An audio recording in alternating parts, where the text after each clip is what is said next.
पाटण तालुक्यातील गुजरवाडी घाटातील table land अपघात प्रकरणी कार चालक साहिल जाधव याच्यावर पाटण पोलिसात गुन्हा दाखल। अपघातग्रस्त कार क्रेनच्या साहाय्याने बाहेर काढण्यात यश। पाटण दिनांक 12 जुलै गुजरवाडी घाटातील टेबल लँड वरून 300 फूट खोल दरीत कोसळलेली 4 चाकी कार 4 दिवसानंतर दरीतून बाहेर काढण्यात यश आले आहे आणि या कारचा अपघातात अक्षरशः चक्काचूर झाला असून पोलिसांच्या उपस्थितीत मोठ्या क्रेनच्या साहाय्याने ही कार बाहेर काढण्यात आली आहे।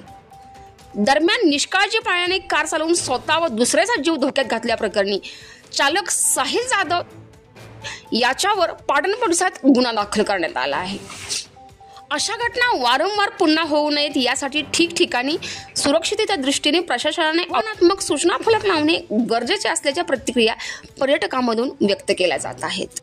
दुसऱ्याच दिवशी या अपघाताचा व्हिडिओ सोशल मीडियावर व्हायरल होतानाचे चित्र स्पष्ट झाले आणि या अपघाताचे खरे कारण समोर आले। रील काढण्याच्या उद्देशाने स्टंटबाजी करत असताना कार गवतावरून घसरून ती खोल दरीत कोसळल्याचे व्हिडिओतून दिसून आले। त्यामुळे या अपघात प्रकरणी निष्काळजीपणे वाहन चालवून स्वतः व दुसऱ्याचा जीव धोक्यात घातल्याप्रकरणी कार चालक साहिल जाधव याच्यावर पाटण पोलिसात गुन्हा दाखल करण्यात आला आहे। या संपूर्ण महत्त्वपूर्ण स्पेशल रिपोर्टसाठी सतर्क इंडिया न्यूज पाटण तालुका विभाग प्रतिनिधी नितीन खरमोडेसह संतोषी जगदाळे, सतर्क इंडिया न्यूज पाटण।